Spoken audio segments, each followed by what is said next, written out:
So now here is the next speaker, Phil McComber. So unfortunately, she is not there, but she has shared with the pre-recorded session. So let's watch pre-recorded session of this speaker, Phil McComber.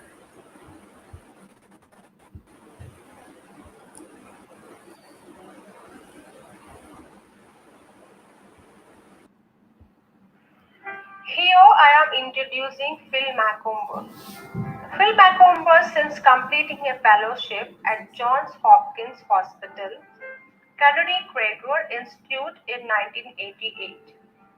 Phil Macomber has become an award-winning keynote speaker, best-selling author, and world-class education specialist. Phil has consulted with and trained hundreds of thousands of parents and teaching staff around the world. She was featured in the international bestseller The Common Threads trilogy book series as one of the top 100 empowering women from around the globe for being a passionate catalyst for systems change in education. In addition, Phil worked with the television crew of ABC Extreme Makeover home edition with on-site identification, delivery, and setup of design and technologies for a child in his new home which was being built by this network. Phil is a co-host of the smart TV show Every Child Can Learn, which is based on her book series on the Thriving Woman Network on the Roku channel. She has been a guest on numerous talk shows, podcasts, and radio programs, including CBS Radio's People of Distinction show, to discuss simplifying learning and providing meaningful instruction for students of all abilities. She serves in two ambassadorships. The first for the Educational Affairs Organization, I Am Living Education Every Day, and the second at Energy University, based in Manhattan. Phil also hosts her own monthly podcast show, Every Child Can Learn, which provides simple solutions to everyday problems in education. Phil's partnership with South Africa-based Leave No Goal Behind International involves training young people in key leadership principles globally. She also holds one of the only two US appointments on the board of directors for the Leave No Goal Behind School of Leadership. Phil has created a simple four-step system for how to teach anything to anyone called the PACT, which is outlined in Phil's first book, The Power of THEPACT, and her Apple app, the iPact app system. Since the framework's inception in 2009, her research based teaching strategies have become internationally renowned and published in worldwide education publications. THEPSCT is being successfully used across North America, in both the United States and Canada, and in parts of Australia, Europe, Saudi Arabia, and various countries in Africa. Phil's newest book, Every Child Can Learn, Your Roadmap to Inclusive Education, is an Amazon One bestseller in 8 educational categories. It is a research based how to guide for all encompassing education when teaching students of all abilities, from gifted to special needs, and has been referred to as common sense education by parents and educators from around the globe. This is the introduction of Phil McComber. Thank you.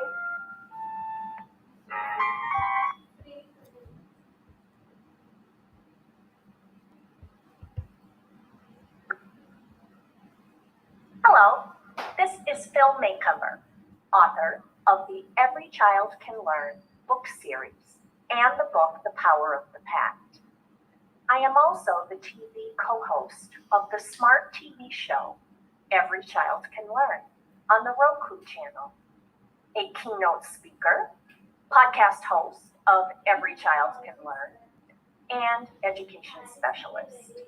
I serve as the CEO and president of two companies, Make a Difference Incorporated and Practical Assistive Technology Solutions. I am here to talk with you about how to develop strength of character in children of all ages so it serves as a moral compass for them in their lives to make a difference. You might be wondering, at which age can you start teaching leadership skills? Well, the answer to that is that leadership can be taught at any age, starting in preschool years, expanding to adulthood. As a global education specialist and author in the field of education, I see firsthand how important it is to teach leadership skills early to the youth of our world.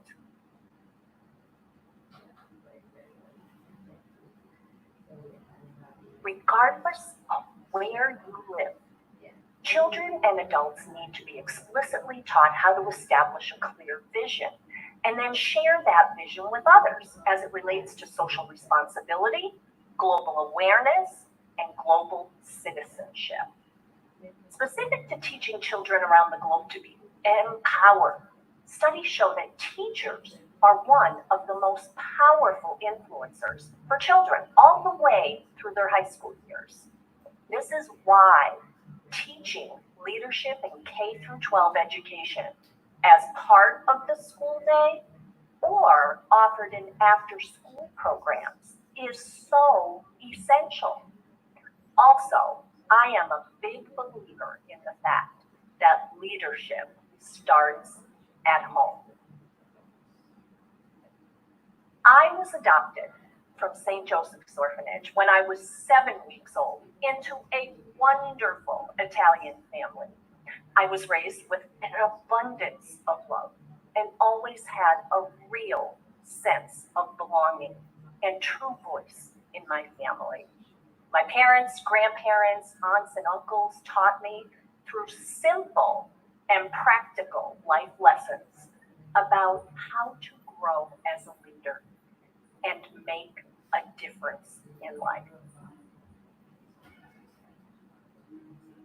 Growing up, both my mom and dad told me that I could come to them with any problem. I wasn't going to get in trouble.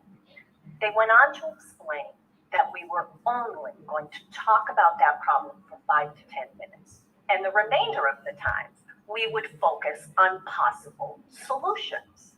They said, by focusing on solutions, you will grow up to be a strong woman. At the core of teaching leadership to children is the key principle of strength.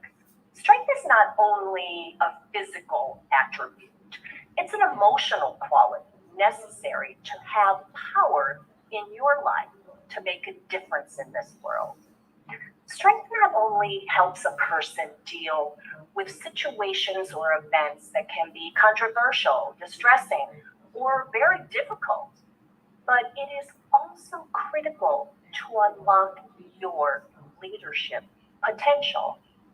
I spend a significant amount of time mentoring and training both parents and teachers on effective ways to teach leadership to children of all ages and abilities.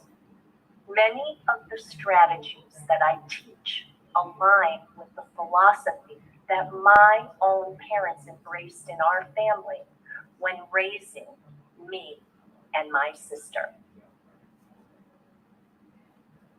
I am so excited to share these with you in the form of my top 10 list of leadership strategies, giving you my philosophy of why they should be used at home or at school to build strength of character and integrity related to directly teaching leadership skills. So Let's get started. Number 1, teach children to give. Help children look for needs in everyday situations and consider how they could improve the scenario. Join them in volunteer activities and talk with them about the why, not just the what. I remember my grandmother, Nana Filipina, after whom I'm named, said that I was not put on this earth for me. I was put on this earth for you. This type of life lesson teaches children early on about purpose-driven service and the importance of helping others. To serve as an example, I share with students, families, and educators how I mentor girls around the world related to one of my favorite volunteer endeavors that really matters to me, working with the Leave No Girl Behind International organization based in South Africa. I explained that I serve on the board of directors for the Leave No Girl Behind School of Leadership, which is training young girls around the world in 6 leadership principles, strength being one of them. I described the what and why behind my involvement with this organization under the umbrella of giving. I want them to think big, get outside of the box that we all call everyday life in our own communities. I point out that the world's problems are everyone's problems. Then we all brainstorm together ways to give and contribute related to something that matters to each of them. So remember, teach children to give. Number 2, talk to children like grown-ups. Children are smarter than they look. Talk about current events and things that are happening not only in their own communities, but in diverse locations. Teach children how to actively listen and share their point of view respectfully. Expose them to people who think differently than them. Explain to them the importance of acceptance and tolerance. As a very young child, I remember my father explaining to me that everyone had things in common, but people also had things about them that were different. He went on to share that my older cousin Pam, whom I affectionately refer to as Pam Pam, had what was called back then mental retardation. My father educated me on what this was and spoke to me like a grown-up. What touched me most about that conversation was when my dad said, "You are going to teach things to Pam, and Pam is going to teach things to you, honey." Pam had meaningful inclusion in our family and in her community right from the start. For example, at our cousin birthday parties, we all listened to the music of the Monkees and jumped on the bed singing our favorite songs, Pam leading the charge. Every October, my grandfather made wine, and all of us girls stomped on the grapes and used the wine press, turning various shades of purple. Pam wore it well with the rest of us. This diversity and opportunities to have grown-up conversations in my own family helped me grow and learn. So remember, talk to children like grown-ups. Number 3, give children a say in decisions and problem solving. Pick some decisions that you do not need to control, either in the classroom or at home. Invite them to brainstorm creative options and possibilities. Encourage each child to listen to one another's viewpoints before making a group decision. Life is all about compromise. Give children the opportunity to figure something out for themselves. When I was in first grade, my teacher gave us a writing assignment of composing a 5-sentence paragraph about the season of fall. I loved to write. After handing back our writing assignments to the class, my teacher knelt down next to my desk and told me that she wanted to talk with me about my paragraph. She said to me, "Philly, I know that you love to write, but you cannot start every sentence in the middle of your paragraph with the words, and then." Now, remember, I thought I was a great writer. I thought I was being very creative and expressive. And then, and then, and then. I thought I did a fabulous job and even remembered to put a comma in there. So I looked up at my teacher and said to her, "Well, I don't know any other words in my brain to start my sentences to make them exciting." My teacher then said, "Well, what do you think we should do about that?" I went on to say, "Well, if you gave me a list of words to use to start my sentences, Sister Emmanuel, I would learn other words to use. And just like you teach us when doing all those fill-in-the-blank worksheets with the word banks on top, I would cross out 'and then' and not use it over and over again." My teacher tapped into my problem-solving skills in a real-time moment. So remember, give children a say in decisions and problem-solving. Number 4, encourage connections. This is so important. Cultivate with children an awareness of other people and the importance of relationships. I call this thinking about me and thinking about you lessons. Connecting with others builds rapport, as we know. Teach children how to show interest and be respectful of other people's perspectives. We want to make sure that we are instructing kids on how to build bridges and not drive wedges. Explain to kids that it's not about changing the situation. It is how you communicate in that situation. My parents would always teach us, make sure to always look at things through other people's glasses. So remember, encourage connections. Number 5, admit to children when you make a mistake. Children need to know that leaders are not perfect. Share a time that you slipped up and then how you came up with solutions of how to repair it. Point out to kids that mistakes are opportunities for learning. Modeling the process of critical thinking helps children to be critical thinkers. So remember, admit to children when you make a mistake. Number 6, provide children with opportunities for self-reflection.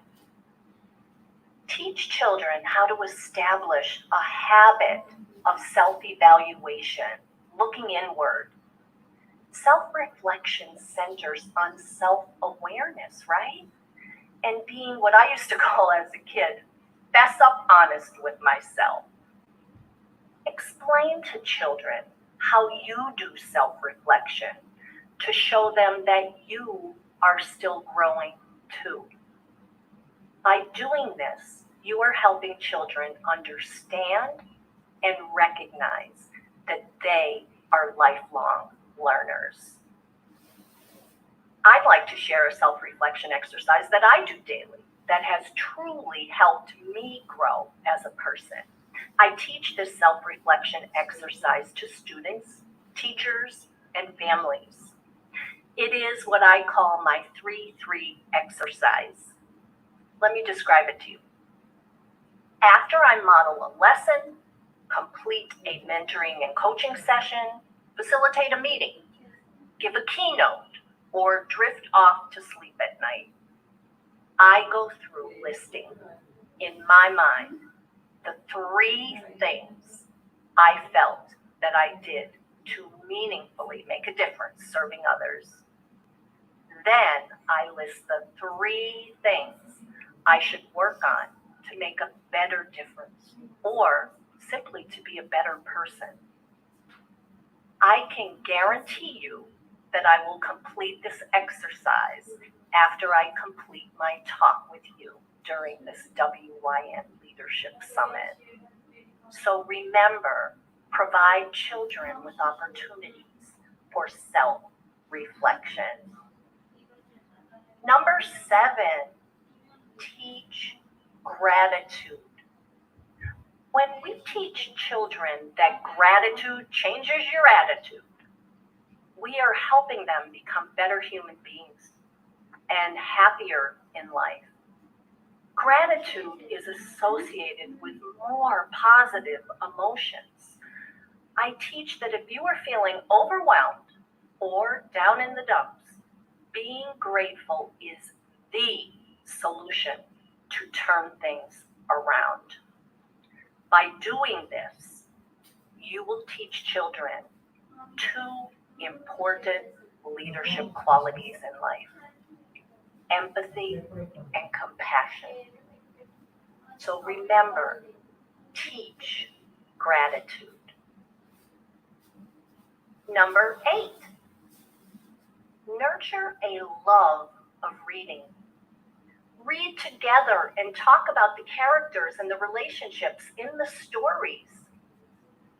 I highlight the personality traits of the characters and emphasize those traits that form positive and strong leaders. I emphasize to kids, today a reader, tomorrow a leader. Remember, nurture a love of reading. Number 9, ask children thought-provoking questions that they really have to think about. There are a variety of different question types which promote critical thinking skills. For example, you could say, it's another approach we could try. Or, why do you think that happened? You then could expand to ask, what's the next best choice we could make here? This teaches children to think strategically. It helps them think about thinking. So remember, ask children thought-provoking questions. Number 10, help children to find their own voice. This is a game changer for kids. Work with children to find their passion and what really matters to them, what inspires them, what they truly love, what they care about. Then teach them how to articulate that passion in small groups and eventually a larger audience. At school, this could be around a classroom table or in front of the room. At home, this sharing could happen around a kitchen table or at a family reunion or gathering. I found my core passion when I was 4 years old, truly. When my mom and my Nana Philly brought me to a toy store to get a new dolly, I picked this funny-looking monkey on the shelf, tucked away over in the corner. Now, my grandmother said to me, Philly, you could get any one of these beautiful dollies. Why do you want that monkey? I looked up at her and said that I was lucky to have a family, and if I did not give that monkey a home and adopt him, he may not be lucky like me. I named that monkey Chico, and he was my best friend. As a child, I knew that I wanted everyone to have a true sense of belonging, just like I was fortunate to have had in my life. This is why my life's work is rooted in my passion of meaningful inclusion of every child in their school, home, community, so that each child is valued and also adds value to reach their own potential. I have my parents and family to thank for how they shaped me into a leader when I was growing up, using these strategies to build my strength of character so that I could find my own unique way to make a difference in this world. I would like to leave you with these thoughts. By teaching these leadership skills at a young age, we are helping grow leaders with a solid strength of character, which will inspire children right now or later in life to have the courage to indict the status quo and challenge the existing state of affairs when the current model or part of the current model isn't working. We have a great responsibility in our life to help others. Our moral compass should always point to our contributions, no matter how big or small, in the direction to make a significant and positive change in your life and the lives of others. Thank you.